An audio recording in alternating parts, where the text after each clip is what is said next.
Yo, what is going on? It's your boy Sudden Death from the Purple Rain Podcast YouTube channel. I'm feeling a little bit different today. As you guys can tell, I'm not in my normal attire. Not at all. I'm actually wearing a Ravens jersey. I normally don't wear a Ravens jersey, but I'm feeling very uplifted. I'm feeling very confident. You know what I mean? Like cowboy confident. Not the Dallas Cowboys, but just overall confidence. Right. Right. That's how I'm feeling today on this Sunday afternoon. Today was the Ravens Stadium camp, the stadium practice. I know a lot of you guys were in attendance.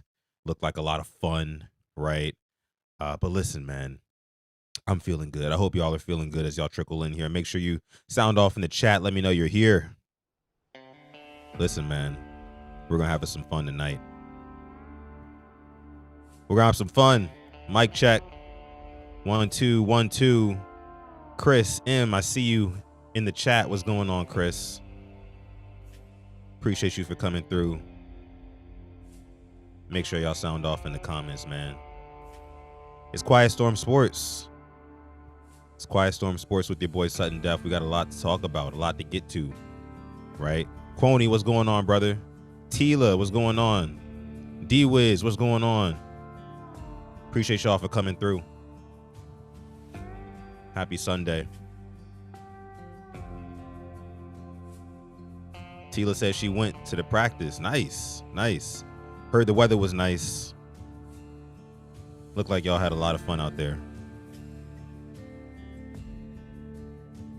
The Chef 87 says, good evening, just getting home from open practice. Impressed with Tyler Loop. Yeah, we're going to get into it.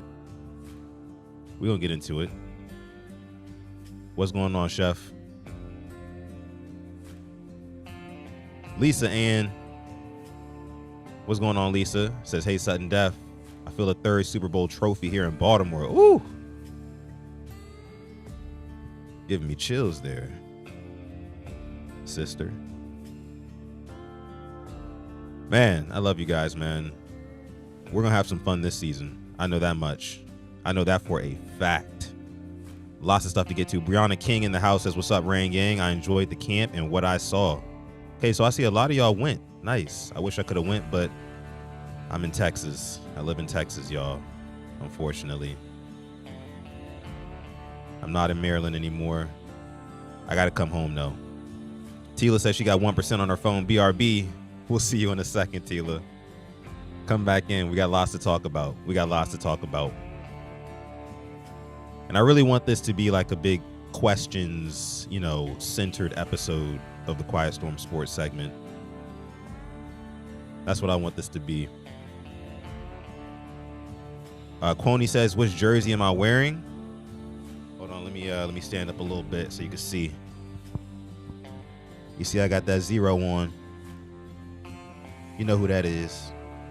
Hey, reports are he's been flying around the field in camp. He's been flying around the field. I don't got Lamar on today.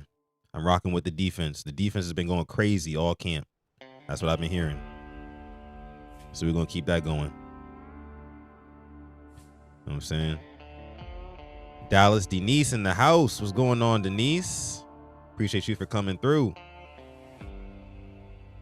Yeah.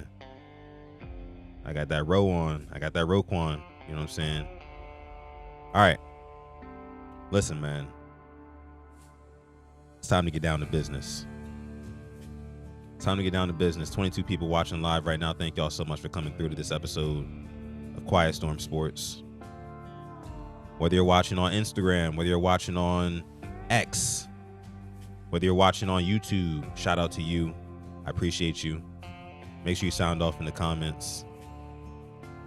Going live tomorrow. I want to put this out there. Before we get down to business fully, I want to put this out there. Tomorrow, we will be live. Regularly scheduled programming.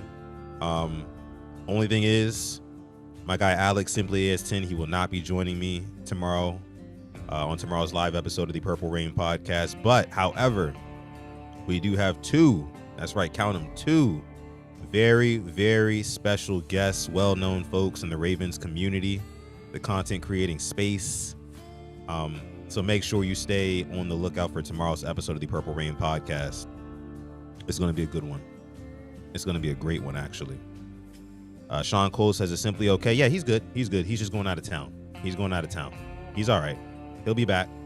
If not Thursday, then the following Monday episode, he'll be back. So we'll be able to talk about the preseason game against the Colts that's coming up on Thursday. But yeah, Simply's all good. He's good. Just going out of town. That's all. Tamia Parker in the house says it's birthday today, Ravens flock. It's your birthday, Tamia? Is it your birthday? If it's your birthday, then happy birthday. For sure. And yes, we are blessed up, Sean. Okay. Look, I made y'all wait long enough. We've been in here for 6 minutes. Let's get down to some Ravens talk, right? So, today was stadium practice for the Ravens. Something that they do, they've been doing in recent years. It's always fun. I know a lot of you guys went again, and a lot of news came out of this one. I will say that. A lot of news came out of this.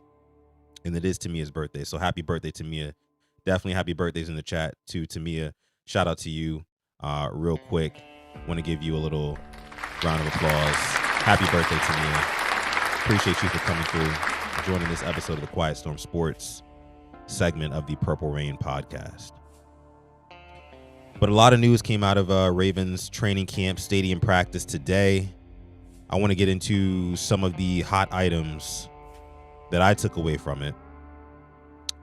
One of my first things being, a lot of people came into this stadium practice expecting to see certain names perform, certain young guys, young names step up and perform. One of those guys is Mike Green. I'm going to start with Mike Green.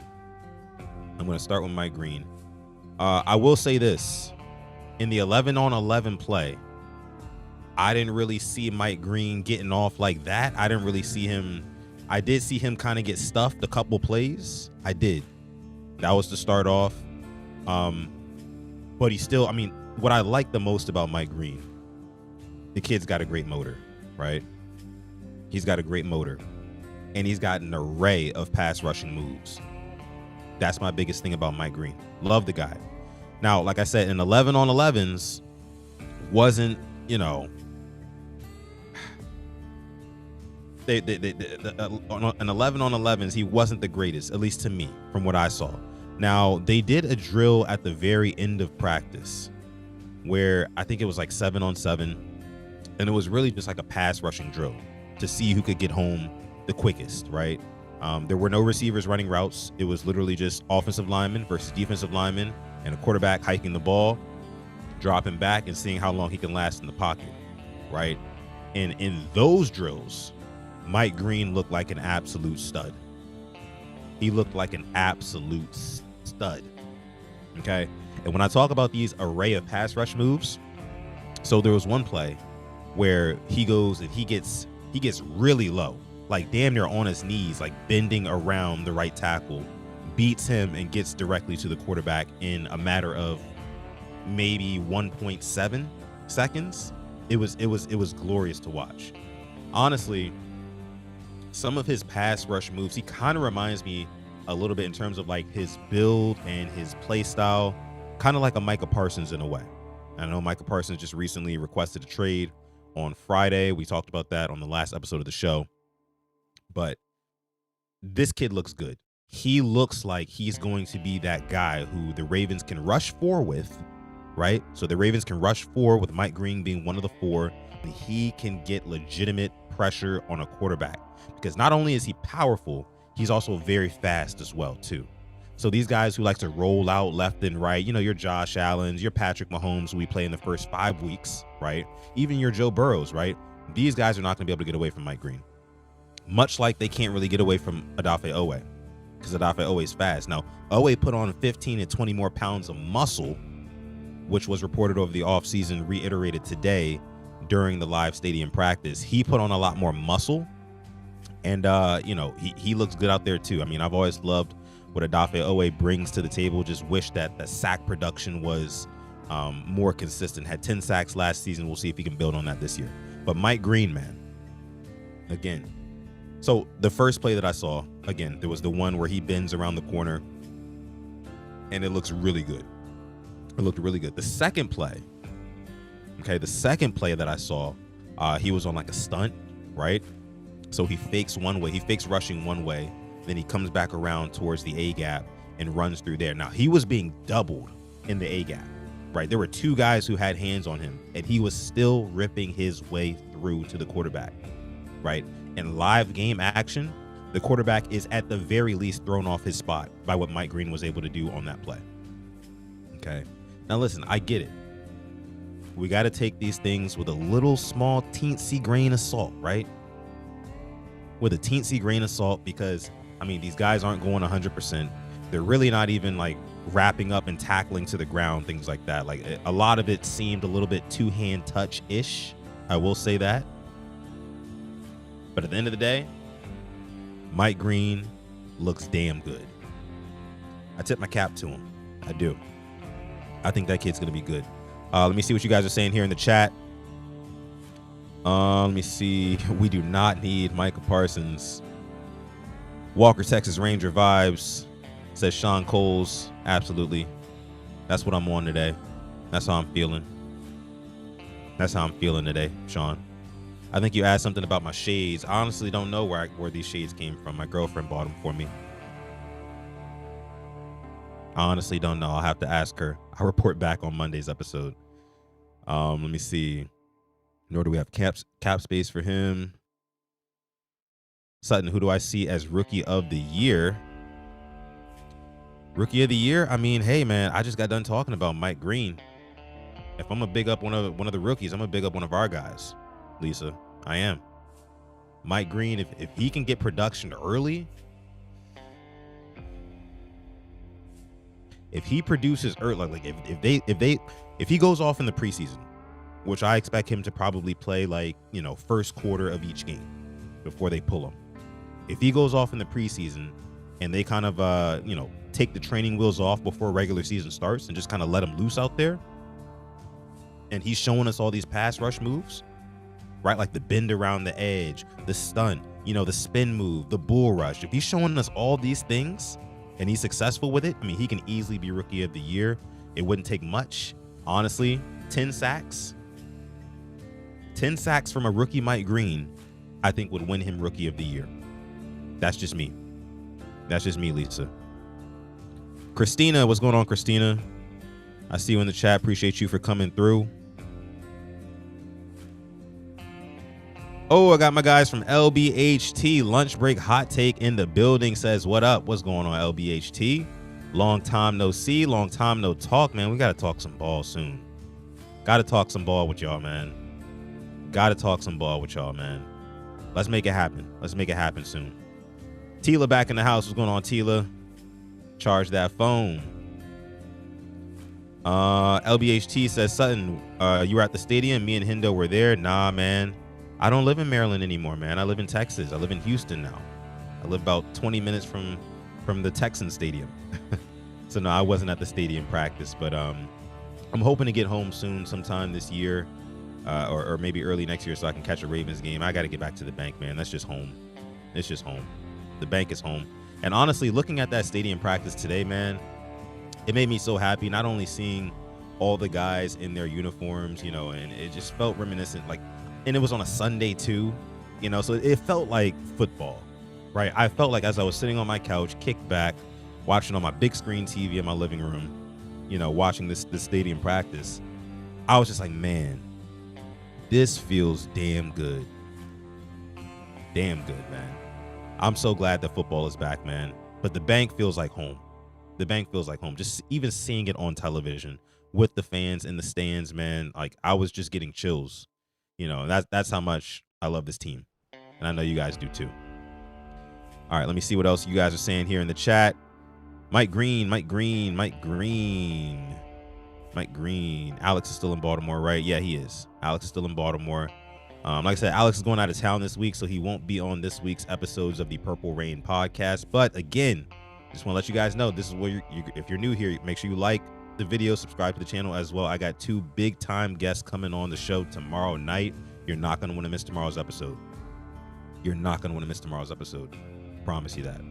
Killer Cam in the house. What's going on, Killer Cam? That's a true Purple Rain pioneer right there. Killer Cam. Giving a shout out to Hendo or Brodney, whoever it is behind the LBHT account right now. Shout out to those boys as well. Make sure you go subscribe to the Lunch Break Hot Take channel. Yeah. But yeah. So, I mean, getting on from that, Mike Green looked good in spots today. I do expect him to make a big impact on this defensive line. And if again, Mike Green can be what we think that he can be, if he can reach his potential as an edge rusher and come out in his first year, maybe second year, and like be a double-digit sack guy and be like a big-time impact player. So when I say a big-time impact player, I don't just mean double-digit sacks, okay? I don't want anybody to misconstrue that. I mean, like, are you getting after the quarterback in impacting the game in high leverage situations? Are you impacting the game in you know, in crunch time, right? Because that's what we need. I think it's the timing. Like, I mean, the Ravens finished second in sacks last year and first in sacks the year before that. But it just seemed like when we needed it the most, right? When we needed it the most, it wasn't there. Like the pass rush just wasn't there, you know? Tanja Bowman in the house. What's going on, Tanja? Tyler says, like the glasses in the hat. Appreciate you, Tyler. Tip my cap to you. For sure, for sure. All right, but moving on now. Moving on. Lamar Jackson, I think he looked good out there today, generally speaking. Lamar is, you know, in these stadium practices, in these training camps, like I feel like he just kind of tries stuff, and rightfully so. You know what I mean? Go deep to the guy, you know, deep down the right sideline just to see if he can go get it. Test those safeties on the back end. Make sure that they're, you know, standing to attention and things like that. Like that's the type of stuff Lamar Jackson does. I feel like he plays a little bit differently in games, like in live games. This, like, again, he's just kind of trying stuff, it feels like. So there's some throws that he makes that it's just like, okay, why would you make that throw? Like, that's a very kind of uncharacteristic throw for Lamar Jackson to make. And then there's the running too. There's the running. Lamar Jackson, you know, even in training camp, he runs on his defense, and like, obviously they can't tackle him. So you kind of got to take those plays with a grain of salt too. It's just like, and I know you're getting your legs warmed up for the season, things like that, but like, these guys aren't going to tackle you. And that's another thing I want to talk about Keaton Mitchell in a second, like, because he had a few runs that, you know, people were hyping up, but I mean, yeah, but I'll get to Keaton Mitchell in a second. Again, Lamar Jackson, he did look good generally out there. I mean, I think that he's just in conservation mode. He's ready for the season, right? When the season starts, you're going to see MVP level play from Lamar Jackson, as we normally do. You are. Along the offensive line, tackles looked good when it comes to the ones, right? The starters, the tackles looked good. And then I was looking a lot at Andrew Voorhees in this one, right? Because John Harbaugh said earlier this week that right now the starting left guard job is Andrew Voorhees' to lose. So it's between Andrew Voorhees and big boy Ben Cleveland, right? And he said that Andrew Voorhees is in the lead, but Ben Cleveland is coming on too. Like, he's starting to come on. He's starting to look better and better, things like that. Me personally, I would prefer Andrew Voorhees in that spot. Younger guy, looked good in spots last year. It's been rumored, I think, around that locker room that they've said that Andrew Voorhees is probably the strongest guy on the team. No kidding. That's what they're saying. So I mean, I like Andrew Voorhees there. I think he did a good job today, you know, playing against those interior D linemen of the ones from the Ravens. And I think going into the season, he's going to have some big tests very, very early on, against the Bills, against the Chiefs. You know what I mean? Honestly, against the Browns. The Browns defensive line looks really good. You know, they're looking really good in camp. That's like a big thing for them that they have going right now. So Andrew Voorhees is going to have his work cut out for him. All the other guys on the offensive line, Daniel Falele, I didn't really see too many bad things from Falele, you know, but he's a guy who looked good towards the end of the season last year. So I'm going to basically, I don't want to say curb my expectations, but he's just a big we'll see. We gonna see. I feel like he can only get better. You know what I mean? I feel like he can only get better from what he was last year. They said he shedded a few pounds, but there were reports that he was throwing up. He was vomiting in camp last week. The conditioning has just been tough for him, I guess. But he's got to get right. He's got to get right. Sean says Falele scares me. Tanja says Falele got beat out there. Yeah. I mean, it's just, again, he's another guy who Harbaugh likes. Harbaugh loves him, right? And before Joe D, rest in peace to him, before he passed away, our former offensive line coach, he loved him. He loved Daniel Falele. So I feel like they are going to continue to put or entrust their faith in Daniel Falele to go out there and get the job done. So we'll see what he does. All I can do is root for the guy, right?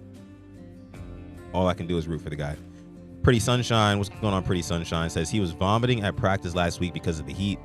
Yeah, man, I know it was hot out there, but it was good weather today out there. I know you guys, those of you who went to the stadium practice, I know you guys had a good time because it was literally, it looked perfect. It looked like the perfect day. I mean, I'm surprised you guys didn't bring any grills into the stadium and throw something on the grill. You know, I'm sure guys were probably tailgating and whatnot, but yeah. Let me see. Lisa says, how about John Hoyland?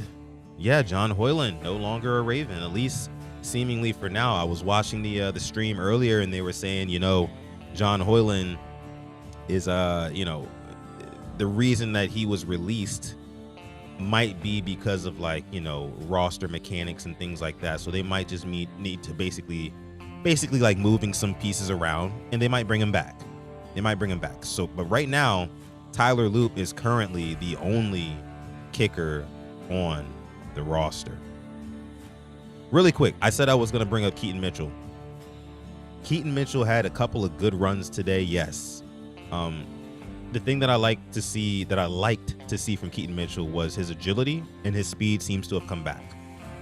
Right? Those two things seem to be pretty much just how they were right when, you know, before the injury. Honestly, he looks even better. It's been rumored that they've said that he's actually running faster now than he was before the injury, which is crazy. That's insane to me, to be honest with you. Brandon Lewis says Mitchell looks quick. Yeah, he does look quick. Now, what I will say is on some of those big runs that he had, quote unquote, big runs, right?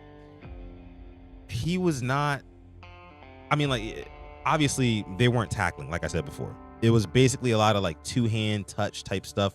I feel like in real game action, he doesn't break off some of those big runs, right? He's bought down. I mean, guys were like touching him and he was just kind of spinning off hits and like bouncing off guys and just, you know, continuing to run. I don't feel like he's getting that off, you know, against live action defenders. But, and again, Todd Monken said it himself. This guy Keaton Mitchell is going to have to fight for touches.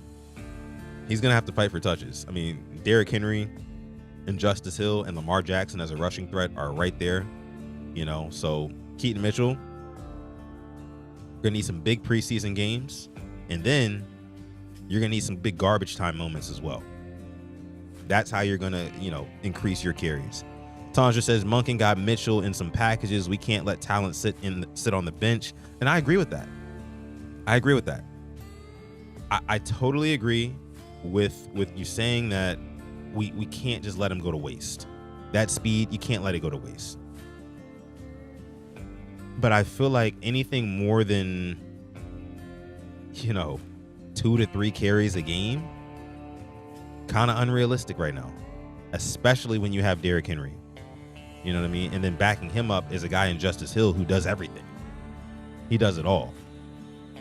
You know, so not to mention all the pass catchers, all the weapons that we have at pass catcher as well. So it's just tough. It's just tough to see him on the field. Sean says Monken got to put it together. I agree. We'll see what he does. I say this every year. Todd Monken's got his work cut out for him, man. There's so many pieces.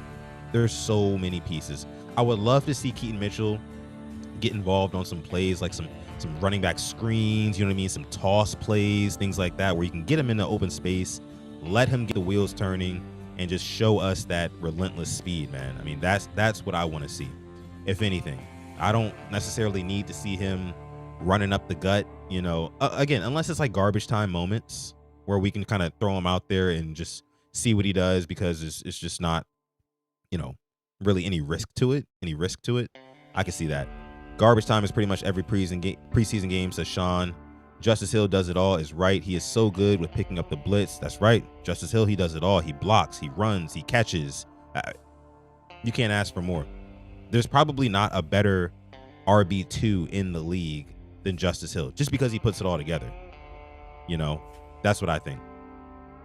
Wouldn't it be really nice to watch Keaton Mitchell blast off with kick returns? It would. But at the same time, like, I would prefer Keaton Mitchell out of the backfield. And like I said, toss plays, maybe an outside run here or there, running back screens, things like that. I don't really like the idea of Keaton Mitchell, who is a smaller guy, catching kick returns and having guys running downhill as fast as they can, diving at his legs, things like that. I would rather see him out of the backfield. That's just me. Now, if there's a guy at kick return that we might see, LaJohntay Wester. LaJohntay Wester is a guy who we might very well see get some burn at kick return, because again, look, wide receiver room is stacked as well, just like the running backs. You got Zay Flowers, number 1, Rashad Bateman, number 2, DeAndre Hopkins, number 3, Tylan Wallace, number 4, Devontae Walker, number 5, who we don't even expect him to get a whole lot of production this year. So LaJohntay Wester, he's gonna have to make his bank at kick returner.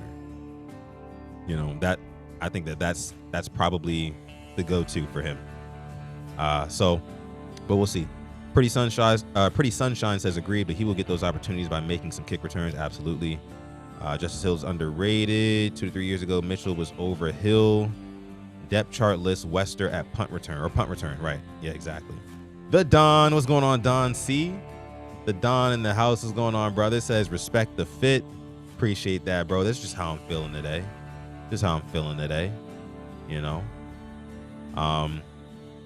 Don't want Keaton back at the hospital. Definitely not. Tylan Wallace was out there making catches. He is consistent. You're absolutely right.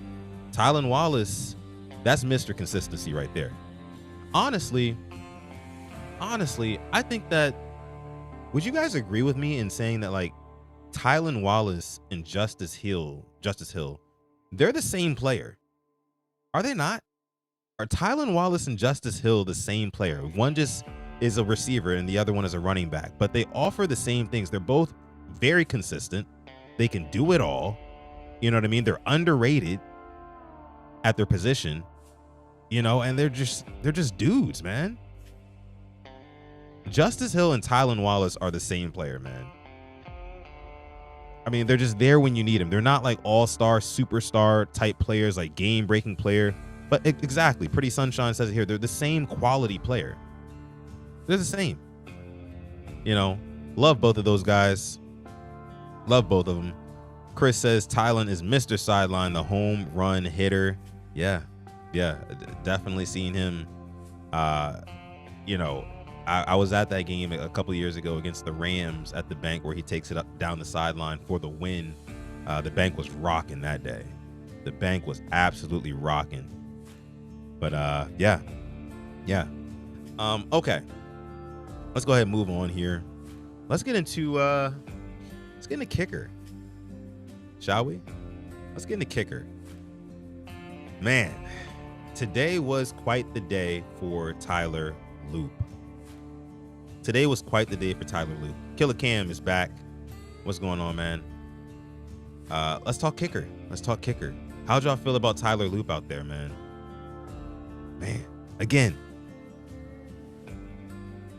John Hoyland released by the Ravens.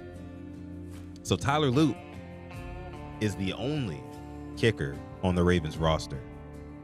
And when I tell you, this guy Loop, as a lot of you guys saw today, like Tanja says in the chat, he was feeling himself. Today. This guy was hitting 30. And I was like, okay, he hit from 30, 33. I think he maybe hit a 36 yard or something like that. I was like, all right, that's cool. But let's back him up a little bit, right? Now that the fans are in the stands, you know what I mean? Now that you're actually at the bank, you're not at the castle, you at the bank. This is where you're going to make your money. This is where you're going to make your name, Tyler Loop. And he went out there and he impressed me. He impressed me, man. I think he made every kick today. I think he made every single kick. And like Pretty Sunshine says down in the chat, he nailed a 60-yard field goal clean. And guess what?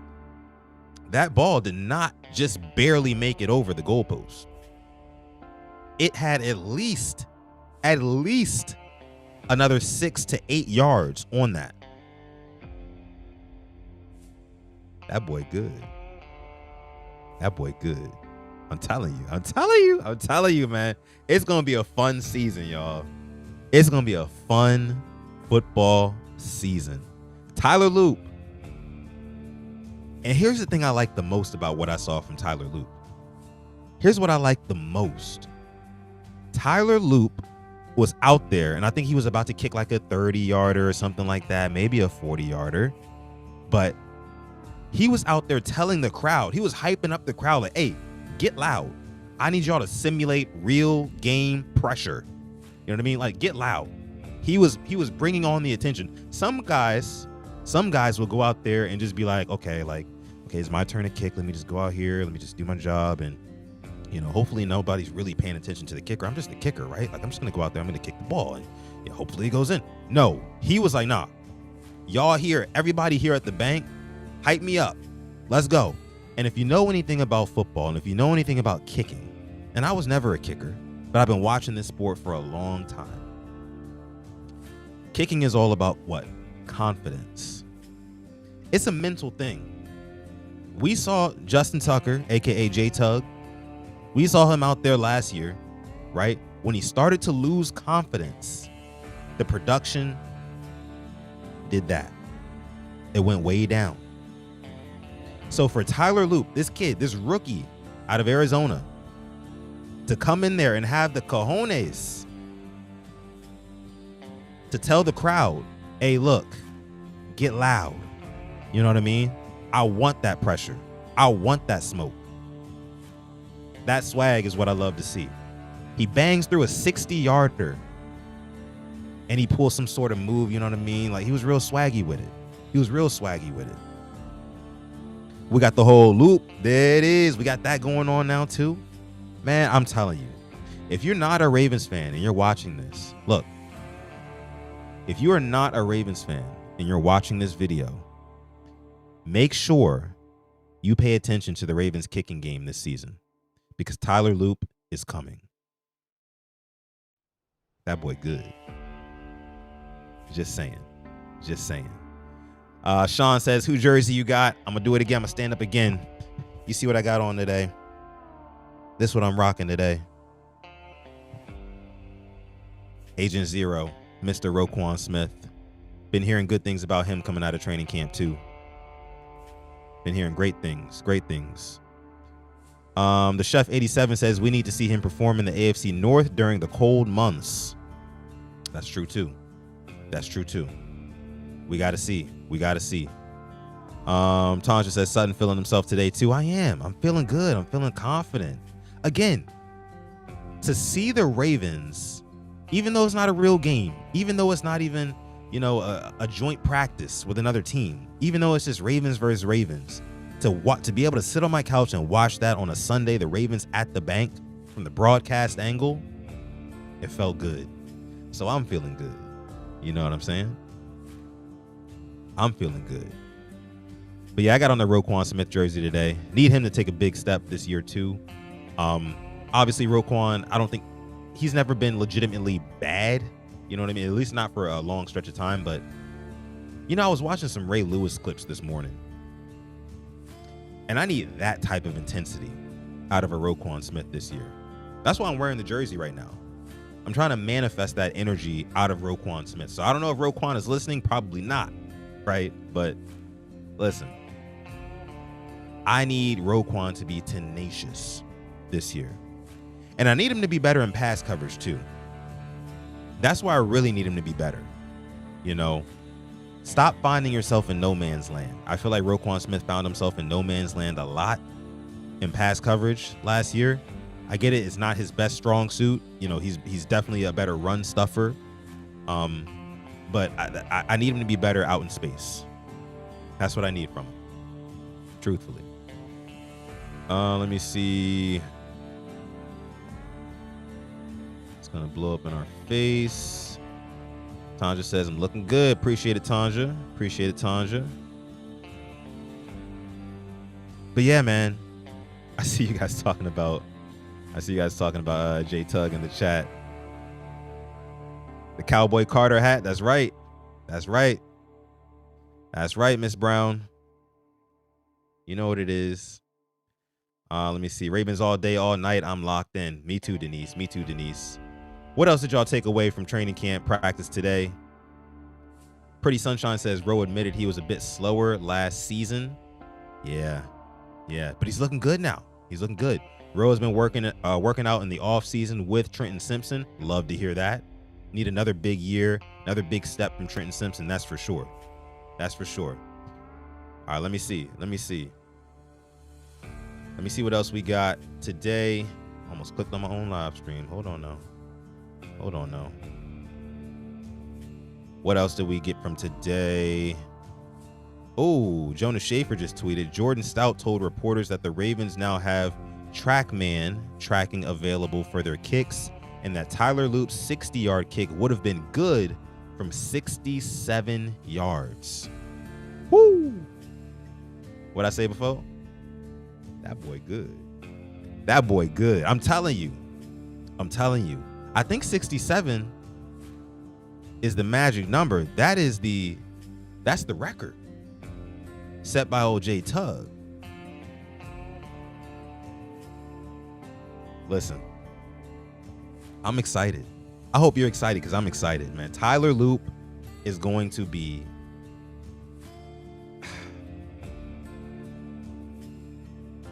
I'm a chill. Tanja says, wow, that was the device on his helmet. I thought it was just a GoPro. To be honest with you. That's what I thought. But I guess not. Maybe that was something else that they had on. I don't know. Either way, the kick looked really good. Loop has a lot of confidence. He's got a swagger. He's got this moxie to him. And that's going to bode well for him kicking in some of these high pressure situations. I mean, again, week 1 is in Orchard Park against the Buffalo Bills, and I can see him being in some moments where he's got to kick, a 40+ yarder in Buffalo, where they're not going to be rooting for him. They're going to be rooting against him. And I do think that I do acknowledge that that's a different type of pressure, right? When you're on the road, it's a different type of pressure. We'll see how he holds up. Tanja Bowman says, Mike Green, Sutton, what do you think? Yeah, I talked about Mike Green at the top of the show. I'll touch back on it real quick.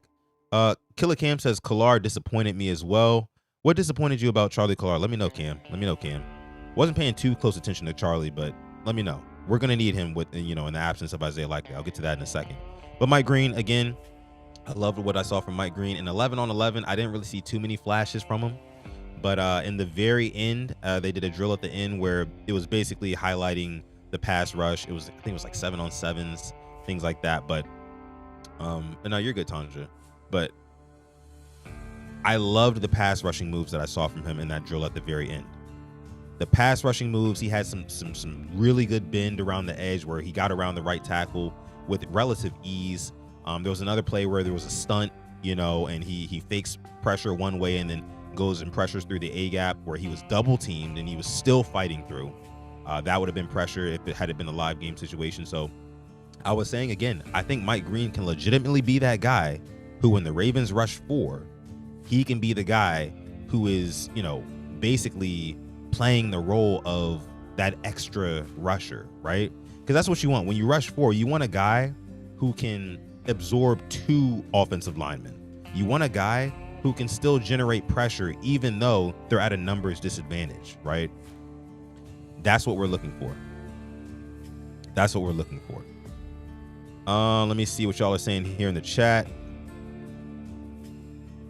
Simpson let a touchdown go behind him. Do we need a linebacker again? I think you're referring to that play where Derrick Henry beat him.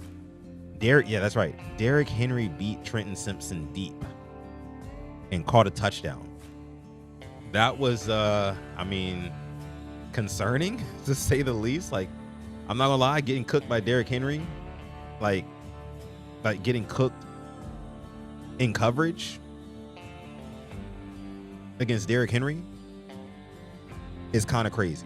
I'm not gonna lie to you. But maybe Derrick Henry just added that to his bag this year. I don't know. Maybe Derrick Henry added something to his bag. Maybe we're gonna see him running routes and catching passes over the shoulder from Lamar Jackson. I don't know. But Trenton Simpson, he did get beat on that. I don't think it's necessarily grounds to, chalk up Trenton Simpson to being a bum or anything like that. I think Trenton Simpson, he's still just a very raw player. And again, linebacker is one of the hardest positions to play.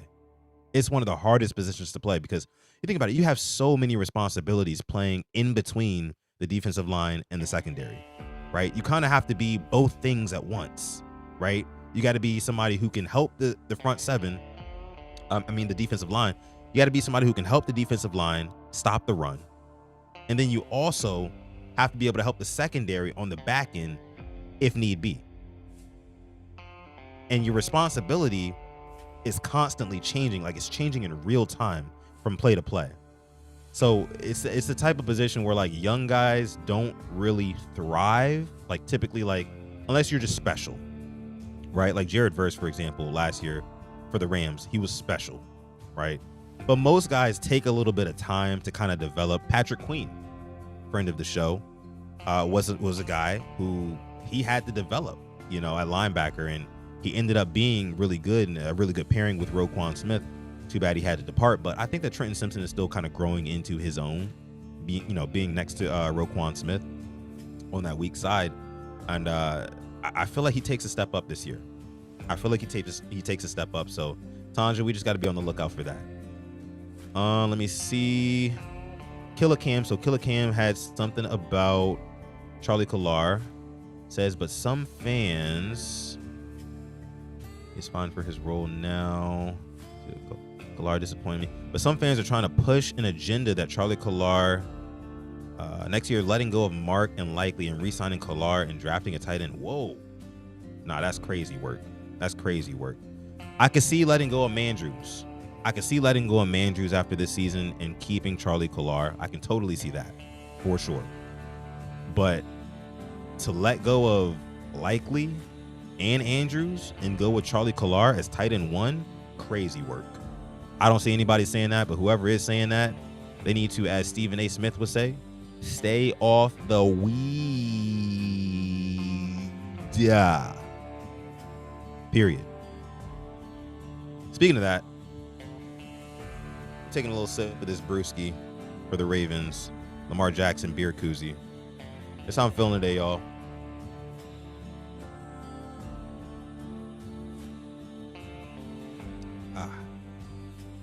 Yeah. You guys are going crazy in the chat. I can't keep up, man. What the hell? Let me see. Jake Hummel and Teddy Buchanan both had the DC headset today. They had the green dot? I didn't know that. Look at D-Wiz. Journalistic integrity there. Reporting for me. Appreciate you, D-Wiz. I didn't know that. That's interesting. Yeah, he says he found that interesting. I do too. Gonna have to monitor that. We'll see. Second team reps. Torres says, what's up with the Western music in the back? It's just how I'm feeling today, Torres. That's how I'm feeling. I'm feeling good. You know what I'm saying? I'm feeling good. I saw Tyler Loop hit a 60-yarder. That's a rookie kicker.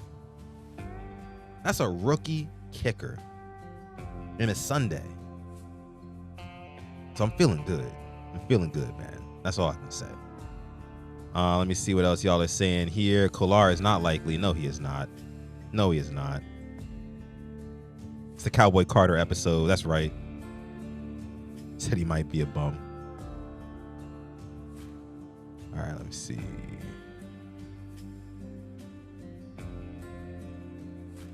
Yeah, man. All right, let me see. Let's move along here. What else I got? What else do we got?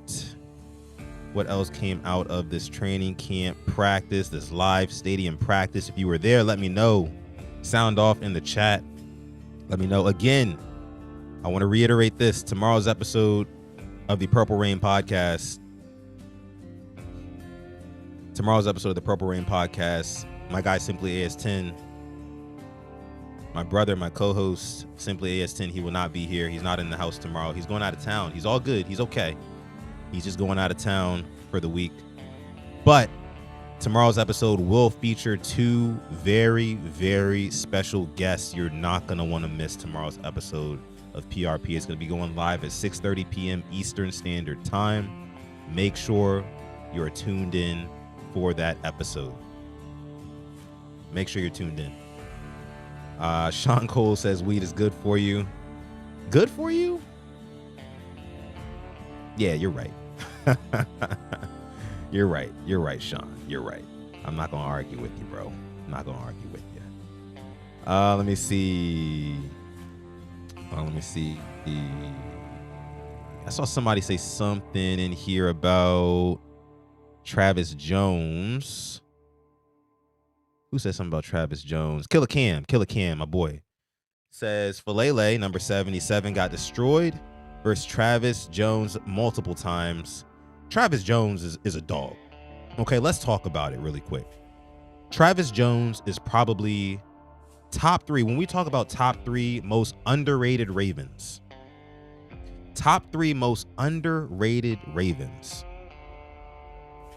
I think Travis Jones has to go on that list.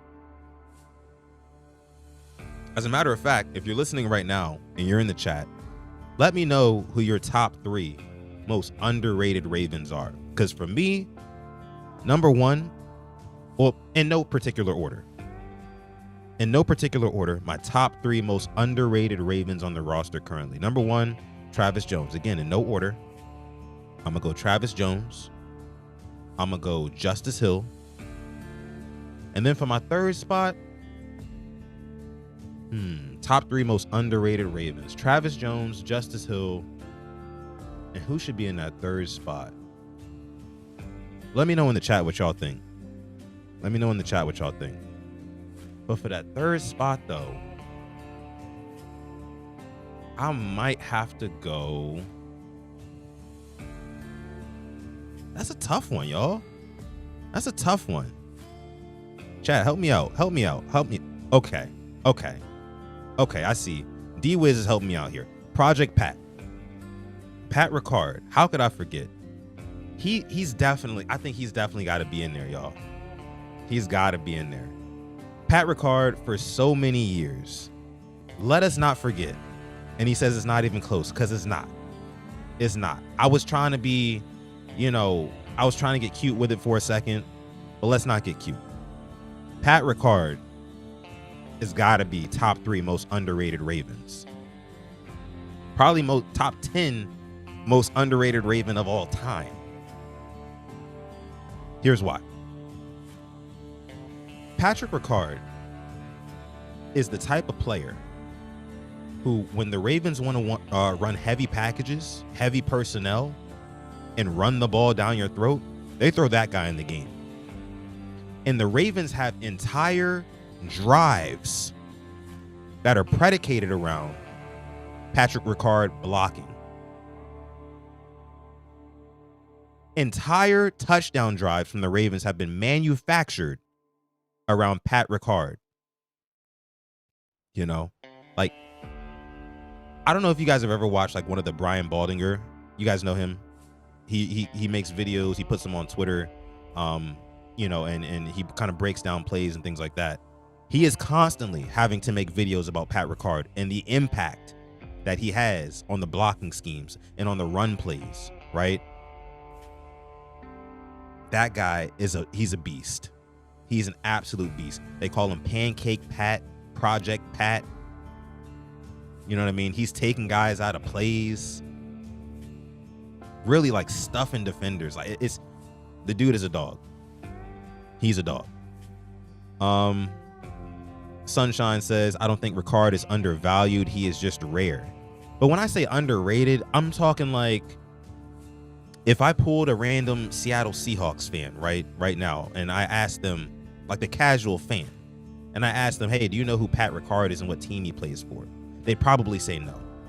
Same thing for Justice Hill, I believe, and same thing for Travis Jones. And that's why I say they're the most underrated Ravens. You know, that's what I think. Let me see what you guys are saying in terms of underrated Ravens. Tanja says Tylan Wallace, Travis Jones, Justice Hill. Pat Ricard is definitely the one. He blocks, catches. D-Wiz, that was a good one. It was. Can't mess with Pat Ricard. That's right, Lisa. Let's see. What else y'all are saying here? Let me light up first. Let's see. Old school football. Clean up. I miss Ardarius Washington. Why did he have to get hurt?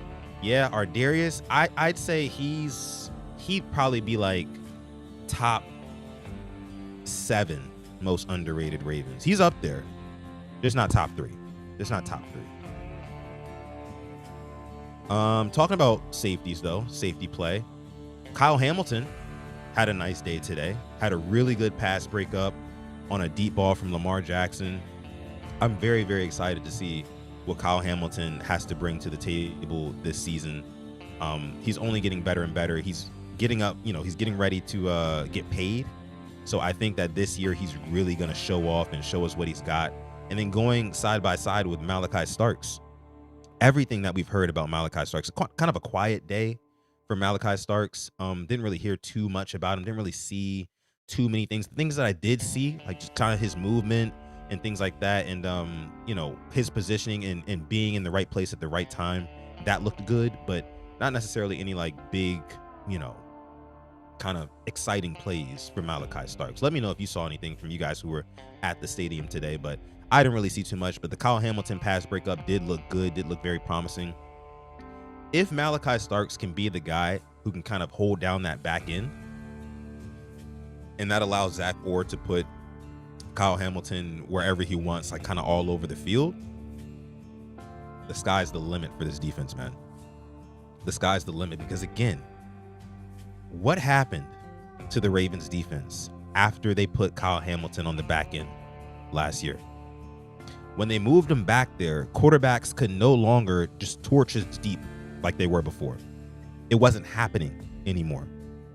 So much that the Ravens went from, I think in big plays allowed, like big passing plays allowed, they literally went from worst to first by the time the season was over. So if Malachi Starks can kind of take over that role and continue to, I don't want to say have quarterbacks scared to go deep and have quarterbacks thinking twice, second guessing. But basically, if he can do that and Kyle Hamilton can be playing in the box, man, it's just not a lot of options for offenses. There's just not going to be a lot of options, man. I'm just saying. But Kyle Hamilton looked good. Can't wait to see him play this season as well. Kyle Hamilton's going to show off, says Tanja. Pretty Sunshine says, I think Broderick Washington is always undervalued, underrated / underappreciated. I don't think our D-line performs half as well if Brody is not holding down on the line. You're absolutely right, Sunshine. You're absolutely right. That's true. I tip my cap to you for that one, because I forgot about Broderick Washington, and that kind of proves the point right there. He's underrated, undervalued, very good stopping the run. You know what I mean? Like, he's one of those unsung heroes on the team. I will definitely say that. And I think that he would probably be in that top 7, top 10-ish, probably top 7-ish most underrated Ravens. I could say that. I could definitely see that for sure. So big shout out to Broderick Washington there. Hopefully he has a good season as well.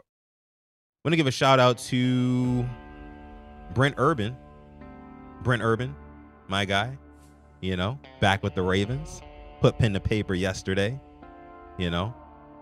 Love me some Brent Urban because the guy is 6'7". He's been with the Ravens and around this team forever, it seems like. You guys remember, I saw the highlight today. You guys remember the Will Hill kick six play all those years ago where the Ravens had the walk-off touchdown? It was a blocked field goal against the Browns as time expired. And Brent Urban was the one who got his hands on that ball, and that was so many years ago. I can't remember the year. Somebody remind me of the year that happened. But Brent Urban's been around since then, So shout out to him. He's back a Raven again. I love him on this defensive line. He's actually wearing Michael Pierce's number, who retired after last season. Everybody knows Brent Urban and Michael Pierce are really good friends. They were always chopping it up on the sidelines. It was always fun to watch them on the Ravens Wired episodes where, they're just kind of like shooting the shit on the sideline and cracking jokes to each other. And that type of brotherly love on a football field is special, man. So it kind of sucks that we won't see them again, kind of, parlaying together on the sidelines. But it's special that he's wearing his number, and hopefully he does good with it on. So shout out to Brent Urban. King Blaze in the house says, I'm a new subscriber. What's going on, King Blaze? Appreciate you for coming through. Hopefully you like my shades. You know what I'm saying? Since I see you be blazing. You be blazing. You might have some shades like this too. If you know, you know. Right. But appreciate you for coming through. Sean Cole says, Linderbaum. I don't think that Linderbaum is underrated. I think Linderbaum is regarded as one of the best centers in the league. Definitely top 3 centers. Top two. Let me see. What else y'all are saying in the chat? Sean Cole says, can you line dance? Yes, I can line dance. I can line dance for sure. I can. Let me see. Just blaze. That's right. Okay. Moving along here. Urban is situational. That's right too. I agree with that. Let me see what else I got. Cool tweet from Lamar Jackson today. Somebody tweeted. It was a X account called Fact. @Fact. I guess they just tweet facts all day long. And the tweet reads, a flock of ravens is called an unkindness. It says a flock of ravens is called a quote unquote unkindness. And Lamar Jackson tweeted, or he quote tweeted that tweet and says, from now on, this is what we on. So basically what I get from that is Lamar Jackson is saying we're not taking any prisoners. We ain't playing nice this year, right? We're not playing nice. We're not playing all that buddy, right? I'm not signing jerseys after the game. I'm not doing none of that. I'm not shaking hands. I'm not kissing babies. We're stepping on necks, right? That's what we doing. Snatching souls. That's what we doing. That's what we on this year. That's what I got from Lamar Jackson. And I love it. I love it. Personally, I love it. Let me see. Taurus hates sunshine and ice cream and children. Whoa. What's going on? What's going on, Tisha? What's going on? Let me know. Let me know something. Let me know something. Tanja says, talk that talk, Lamar. That's right. That's what I'm talking about. What did McCary do? At McCary? Oh, McCary was valuable to us. We have to build a replacement, says Lisa Quintillion. What's going on, Lisa? Macari. Let's talk about it real quick. Because I think it was Garrett Downing, Ryan Mink, and Shelby, can't remember her last name. They were the ones covering the stadium practice today, and they talked about Pat McCary and how he was just kind of like a jack of all trades on the offensive line. And I think Shelby had mentioned at one point how Pat McCary has played like all across the O-line. You know, like he's played pretty much every position, like both guard spots. He's played some tackle here and there. I don't know if he's ever played center. I don't know if he's ever played center. I could be wrong about that, but I'm not sure. Anyhow, yes, Pat McCary was valuable to us, but he was a jack of all trades and certainly a master of none. That was the thing about Pat McCary, Lisa. And, you know, I do appreciate his services with the Ravens. He was very serviceable. That's the word that I would use for him. Very serviceable. But I think we need an anchor more at that guard spot, that left guard spot, to be specific, right? We need an anchor there. And I want Andrew Voorhees to be that guy, personally. Again, I've heard that the locker room is saying he's the strongest man on the team. Andrew Voorhees is. Kid out of USC, was hurt his first year, you know, was supposed to get drafted a lot higher than he did, but because of the injuries, that's what set him back. But I have faith in Andrew Voorhees to hold it down at that left guard spot. Again, from what I saw today, he looked good. And I can't wait to see what he does on the field on Sundays, man. Can't wait. Let me see. We got Jing in the chat. What's going on, Jing? Says, what's up, everybody? What's going on, Jing? Happy Sunday. Appreciate you for coming through. Hope you're feeling as good as I am today. Tipping the cap to you. Let me see. What else we got in here? Oh, got my guy Zeke Hokage. Zeke Hokage in the house. Says, what's good, Sutton and everyone. Appreciate you for coming through, Zeke. Another Purple Rain pioneer here. Let me see. Kari got hurt. Kari just knocked down. Just got knocked down. Let's see what else y'all are saying. Y'all going crazy in the chat. I'm a long-time subscriber, but usually quiet, says Lisa. Lisa Quintillion. Well, appreciate you for sounding off today, Lisa. Welcome. You are a part of the Rain Gang family. You don't always got to stay quiet, you know? You can show us you're here. We love you. Thank you for coming through. Joining the family. Let me see. Makai Livingston. What's going on, Makai? Appreciate you for coming through.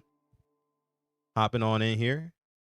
Killer Cam says that the Will Hill kick six was 2019. Dang, was it 2019? Why does it feel like it was like 2016 or 17 or something like that? 2019 was still a long time ago. It's 6 years ago, but still, it feels like it was longer than that. It really does, to be honest. Wasn't it? Wait a minute. No, we must be talking about different things. Killer Cam, we're talking about two different things. We gotta be, because that kick six happened. Johnny Manziel was playing quarterback, if I'm not mistaken. So we got to be talking about two different things. Let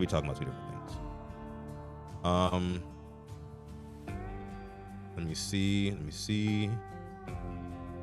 Somebody said they don't miss Makari one bit. Makari got Lamar knocked out of the playoffs and was horrible at center. That must have been that 2021 season against the Bills. Yeah.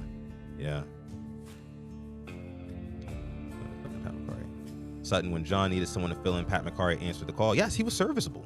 Like I said, again, jack of all trades, master of none. Slow Lele. Hey, man, chill on for Lele, man. Makai Livingston said it was 2015, the kick six. Thank you. That sounds right. I knew I wasn't tripping. But I wonder what Killer Cam was talking about. Killer Cam knows what he's talking about, so he must have been talking about something different. He had to have been talking about something different. But okay. Let me talk about two new additions to the Baltimore Ravens this season. And I'm not talking about Dearness Johnson. I know the Ravens just signed Dearness Johnson. Honestly, I couldn't care less. That's just me personally. I know I'm covering the team, but I'm not. Dearness Johnson doesn't really get me out of bed. Okay. But let me ask you this question. We just did top 3 most underrated Ravens currently on the roster. Now, and we did this on the last episode of the show. We had Bradley Winterling from the Charm City Sideline podcast. You guys might know him on Instagram as @LamarSeason. He was great on the pod. But we had a conversation. I don't know how many of you guys watched that episode, but we had a conversation about top 3 favorite Ravens offseason acquisitions. That's what we did. Okay. So I want to know, who are your top 3 favorite Ravens offseason acquisitions? Because these are some of the guys I'm talking about. Number 1 for me, Jaire Alexander. Okay. Jaire Alexander so far has been awesome in Ravens training camp. And I'm not just talking about with his play on the field. No, I'm not. I'm talking about the energy and the vibes that this guy brings to the table. Man, that's what we needed. And I was telling them this on the last episode of the show, or maybe they were telling me. We were all kind of agreeing here. But actually Bradley was saying this. It bodes very well for this defense to have somebody on the team, a new guy who's got swagger, who's got moxie, who's got all the things. As you guys could probably hear my dog in the background hears something going on. So just bear with us here. Bear with us here. Hey.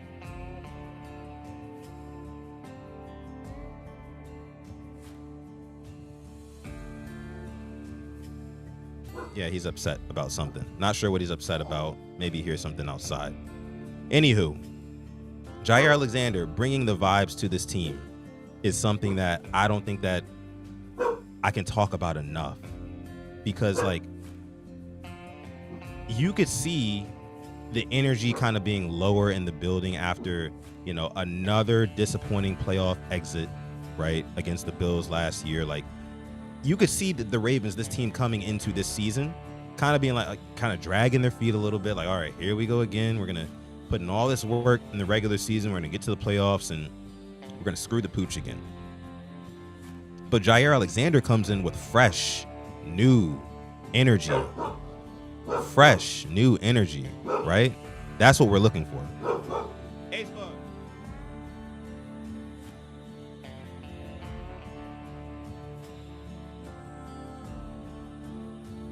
Sorry, guys.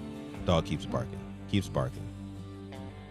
I allow him to be in here with me during my show. Lisa says he wants attention. Sutton, I'm referring to the dog. Yeah, he must want some attention. He always wants attention. That's his problem. But I love him, though. He's made a few appearances on the show, too. I'm sure he will this season as well. He loves to be on the camera. But, yeah. So, that's with Jaire Alexander. Love him. My top 3 Ravens offseason acquisitions, Jaire. Number 2, D-Hop. And this is in no particular order, but D-Hop is number 2. Here is why I think DeAndre Hopkins can finish this season as Lamar Jackson's legitimate wide receiver 2. Chaos says, what kind of dog is he? It's an American bully. American Bulldog. He's 7 years old. He's spoiled, rotten. Yeah, I'm looking at him right now. He's just chilling. He's spoiled. He is so spoiled, man. I'm telling you. This dog gets treated better than I'm sure some humans do, man. I'm telling you. Shout out to everybody who's got a pet. All you pet owners out there, you guys know how it is, man. You spoil your pets, and they're like kids, man. They are. Anywho, getting back to the Ravens. Right? DeAndre Hopkins. I think that he could legitimately finish this season as wide receiver 2 for the Ravens. And I don't know if that means that Zay Flowers will be a number 1. I don't know if Rashad Bateman will take another step forward and be a number 1. But DeAndre Hopkins can legitimately finish this season with easily over 700 yards. And I think over 5 touchdowns, which would be a great season for DeAndre Hopkins, especially in this system. Now, let me tell you something. The reason why I believe DeAndre Hopkins is going to be so good for the Ravens this year is because I simply believe he is going to have the most fun with this Ravens team playing football with Lamar Jackson at quarterback. And since he's going to be having more fun, he's going to be more productive. I truly do believe that. The reason why I feel like he's going to have fun in this offense is because DeAndre Hopkins is the type of receiver who can play that backyard style of football that Lamar Jackson likes. The thing about Rashad Bateman, when he came into the league, and I've said this many a times on this show, Rashad Bateman was an on-time receiver, right? He was a receiver that might have been better suited playing with, a Tom Brady-esque type quarterback, right? A quarterback who's going to take his 3-step drop. He's going to know where he wants to go with the ball, and he's going to just fire it from the pocket, like a true, real field general would, right? Not to say that Lamar Jackson can't be that, but his game is different from that, as we all know. So Rashad Bateman had to take some years. He got injured a couple times along the way, but it took him some years to kind of get on the same page with Lamar Jackson when it came down to how they run the offense. When you're playing with the Lamar Jackson, you have to be available. You have to be available for Lamar Jackson because the play is not over until it's over with Lamar. You know how elusive he is. He's not going to just take a sack. You know what I mean? Like he can get out of the pocket. He can extend the play. He's the best quarterback in the world when it comes to, I think, plays that last more than 5 seconds. I heard that stat somewhere recently. Plays that last more than like 5 seconds. Lamar Jackson, it's night and day between him and anybody else in terms of how well those plays go on average. So DeAndre Hopkins being the type of receiver who can be available for Lamar Jackson, and when the play breaks down, he can get out of his break, he can get out of his route and find open grass for Lamar Jackson to get him the football. And I feel like we've been seeing that in training camp so far, and we're going to see it translate into the season in a big way. In a big way. That's one of my bold predictions for this year. Whatever DeAndre Hopkins' touchdown line is, the over-under, take the over. Take the over, bet the house. Because I can guarantee you it's probably only at like maybe 5.5. 4.5, maybe 5.5. I haven't looked it up. But if I had to guess, it would probably be somewhere around there. I would take the over. That's me. That's me. Let me see what y'all are saying here. D-Hop is a good addition to this offense. Sorry, Nelson Aguilar, says Jing. Yeah. And I mean, D-Hop is a clear upgrade over Nelson Aguilar at the wide receiver 3 spot. A clear upgrade. But shout out to Nelson Aguilar because he made some big plays in some big spots. Shout out to him. Shout out to him. Let me see. Tanja says D-Hop came in the end of the season with the Chiefs. He has the whole season to get adjusted and get chemistry with Lamar. Yes, and it's starting now. We got him in March, got D-Hop in March, and ever since then he's gotten the opportunity to, really get acclimated with the Ravens franchise and get acclimated now with Lamar Jackson and the rest of the offense and Todd Monken and having those conversations. So by the time the season starts, we're gonna hit the ground running. I think he's gonna hit the ground running for sure. For sure. Let me see what else y'all are saying.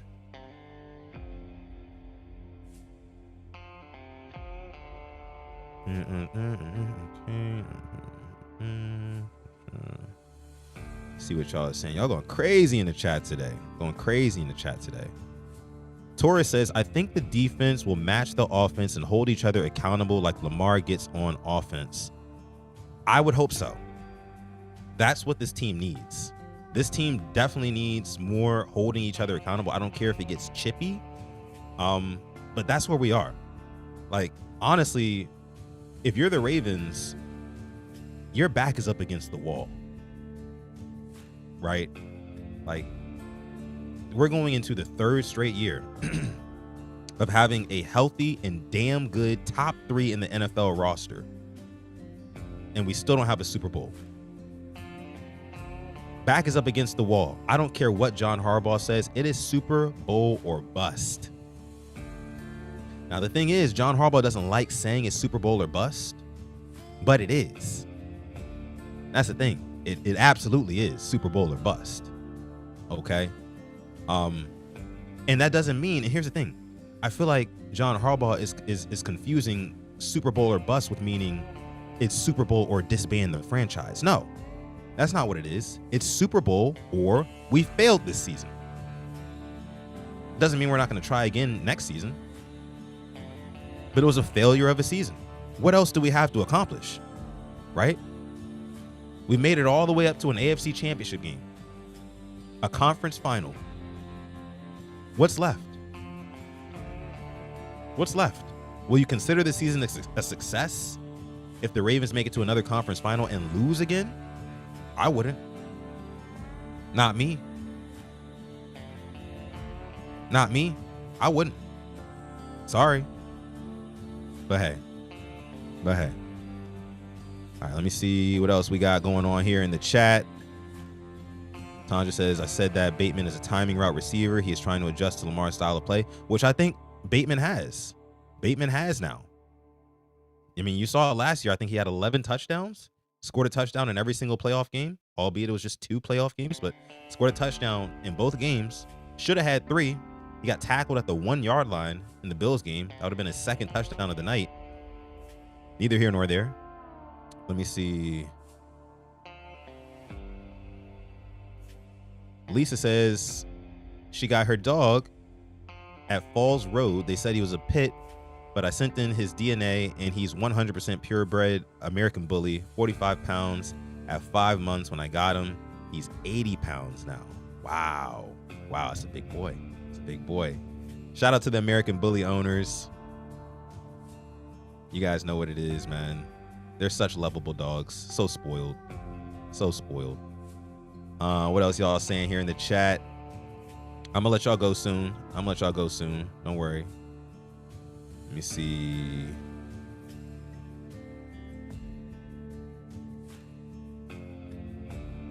Hope John has no drama. Let me see what Jing says here. I still can't believe we have Marlo, Jair, and Nate in our cornerback room. Feel like we need more though. Jalen Armour Davis barely played and the rookies are yet to be seen. Yeah, I mean, that was another thing that they talked about at the stadium practice today on the broadcast. They were saying that, like, I know it was actually Jeff Zarebek. Jeff Zarebek was on there and he was talking about how, you know, corner is a hot commodity for NFL rosters, right? Because number one, the last thing that you want is to be in the waning weeks of the regular season and your cornerback room is spread very thin because of injuries, things like that. You can have the most average of quarterbacks, right, pick you apart if you do not have a competent secondary. If you don't have competent DBs back there, even the most average of quarterbacks will pick you apart. 100%. But I will say, I think that the depth in the cornerback room right now does look relatively good. I mean, you also didn't mention Chidobe Awuzie as well, who I think is going to be a big piece, especially in terms of depth for this cornerback room. So between Awuzie, Marlo, Jair, Nate, you know, what more can you really ask for? You know, I can see some guys, you know, backups, guys like that, but I mean, I think we're looking pretty good right now at corner. I'll say that. I think we're looking pretty good. But okay. Let me see what else y'all are saying. Yeah, and Sunshine brings this up here. When I talked about Super Bowl or bust, it will be impossible to repeat even most of this roster in 2026. So it is kind of now or never. Exactly. Now or never. That's what it is. So D Banks says he's gonna fly out Chris. What is going on in the chat? Flued out. What did the guy say earlier? What the helly? Love American bullies. Yeah, me too. Me too, Sunshine. Me too, Sunshine. I appreciate all y'all for coming through, man. Appreciate all y'all for coming through. Bateman's extension is definitely worth it. Definitely worth it. We need more depth at corner, pass rush, and guard. But I mean, I don't know. I mean, like, I could definitely see guard for sure. I could definitely see guard. 100%. 100%. Uh-oh. Uh-oh. We got a super chat donation. We got a super chat donation in the house. My guy Taurus dropping the 5-piece in the chat. Thank you so much, Taurus. Dropping the 5-piece, making it rain here on this episode of the Purple Rain podcast. Also known as, this segment is Quiet Storm Sports with your boy Sutton Def, your host. Thank you, Taurus. Appreciate you for the donation. Says, bro, would you call Zay Flowers a top 5 wide receiver? Honest opinion. Absolutely not. Absolutely not. What? No. Taurus, come on now. A top 5 wide receiver? I mean, I know these shades aren't purple. These shades aren't purple, brother. These shades are black. Okay? I mean, I'm a biased Ravens fan. I know that, but I'm not that biased. Not that biased. Zay Flowers, a top 5 wide receiver. Zay Flowers is probably right now top 20 wide receivers, I would say. You know, maybe somewhere in that 17 through 19 range. And again, only because we haven't seen Zay Flowers really have like a breakout season. Yes, I know he made the Pro Bowl last year. I know he made the Pro Bowl. But I'm going to need more than, what, 4 or 5 touchdowns? Right?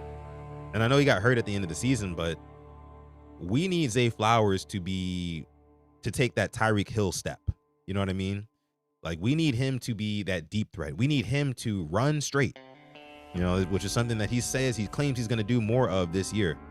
Before I can even call Zay Flowers a top 10 wide receiver, I need to see him have more game-breaking, just huge impact plays.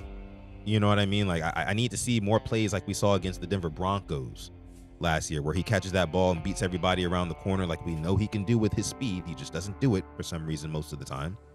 We need more plays like that from Zay Flowers. I'm just going to be completely honest with you. But thank you so much for your super chat donation, brother. We appreciate that. It helps us out a ton. Let me see what else you guys are saying here in the chat. Somebody said, what kind of question is that? Yeah, it's just definitely not top 5. Torres says, who is your top 5? Top 5 wide receivers? You know, I actually caught some flack on Twitter about this a couple of days ago because I mentioned A.J. Brown as being in my top 3 wide receivers. And a lot of people were telling me, oh, A.J. Brown is in top 3. What are you talking about? And I'm like, yes, he is. Like, I know he may not make the position look as pretty, as cute as a Jamar Chase, as a Justin Jefferson. You know what I mean? These guys are dancing off the line. They're super crafty and creative with their routes. And, you know, they got great hands. Love those guys. And I definitely think that they're top 1 and 2. Jamar Chase, number 1. I think he's actually the only person who deserved to be a 99 in Madden. Madden is Jamar Chase. So I put him number 1. I put Jefferson number 2. I would put A.J. Brown number 3. And when we talk about like the most dominating receivers, like think about it. A.J. Brown is your star receiver archetype from like 2010. You know what I mean? Like it wasn't none of this like, again, like crafty routes and being super shifty and really fast and stuff like that. Like, it's just no, straight up, it's 3rd and 7. I'm going to run this slant over the middle of the field. I'm going to catch it. I'm going to break a tackle. And then I'm going to carry another guy over the first down line. And oh, by the way, it's January and it's 20 degrees outside. And you can see everybody's breath on the field. Just a tough, hard-nosed, hard-body wide receiver. Big body wide receiver. Huge catch radius. Can get downhill. I mean, A.J. Brown is like He's like Deebo Samuel if he was taller, had better hands. Yeah. He's like Deebo Samuel if he was taller and had better hands. Simple as that. I mean, you can't stop that. Just saying. So I'd put him at number 3. Number 4, I'd probably go CeeDee Lamb. He's nice. And then number 5, I'd probably go... I really like Puka Nacua. I really do. I got a chance to watch him live in his rookie season, like I mentioned before. That Rams game a couple years ago at the bank where he beat him with the walk-off Tylan Wallace touchdown. Puka Nacua was catching everything that day with no gloves. No gloves. So I'd probably go Puka Nacua number 5. Let me see what else y'all are saying in here. Yeah, top 20 for Zay. Definitely top 20 for Zay. Zay hasn't done enough, exactly. Let me see. JJ, AJ, Terry, CD, Mike, Tampa Bay. See, Terry top 5, Terry McLaurin top 5. I don't know about that. It's not me. D-Bank says Jettas, Chase, Brown, CD, 5th could be one of 4 guys. It ain't Zay. I know that much for sure. Teacher says don't say Ayuk. Oh, Ayuk's nowhere near this top. He's nowhere near the top 5 for me. He's nowhere near the top 5.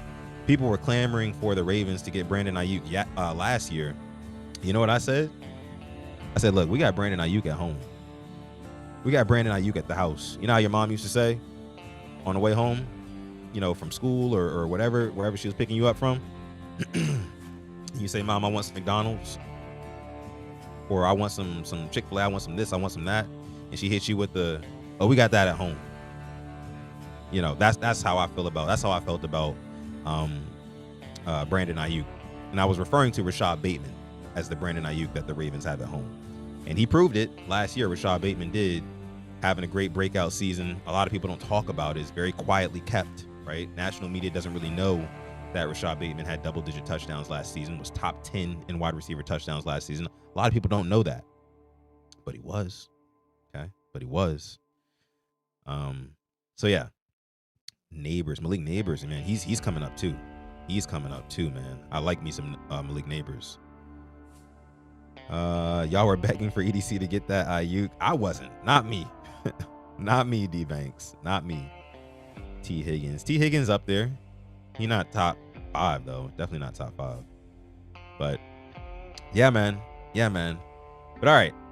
I think I'm going to go ahead and leave it here for this episode of Quiet Storm Sports, as we're about an hour and a half in. This has been amazing. You guys, I appreciate each and every one of y'all for coming through, as we still got almost 70 people watching live right now. Thank y'all so much for coming through to this episode of Quiet Storm Sports. Again, I am your host, Sutton Def. You can find me on Instagram or Twitter at Sutton Def, both the same there. Make sure if you're watching on YouTube, you like this video. Okay, like this video. It helps us out a ton here at the Purple Rain Podcast. And subscribe to the channel if you are new, because there's a lot more Ravens content coming your way with the season right around the corner. But yeah. Great stream. I appreciate you. Thank you so much, Chris, for coming through. The Don says, is the song Save a Horse, Ride a Cowboy copywriter? I don't even know what the song is called. It's like copyright-free music, though, so shouldn't get flagged, right? Don says, great show, Sutton. Never forget to call God. Again, yes, of course. Before you guys get out of here, listen. Tomorrow night's episode of the Purple Rain Podcast is going to be a very, very special episode. Again, no Alex. Alex won't be here. He's going out of town this week, so, definitely praying for safe traveling mercies for our guy Alex at Simply AS10. But tomorrow we will have 2, that's right, count them, 2 very special guests on the show. You're not going to want to miss it. They're going to have a lot of insight to provide about the team. So make sure you stay tuned for the next episode of PRP. But again, with that being said, it's been a great show. Stay positive, test negative, and never, ever, ever forget, even on the rainiest of days, to call God. Been an episode of Quiet Storm Sports, and again, talking about Tyler Loop. That boy good. I'll catch you guys in the next one. Peace.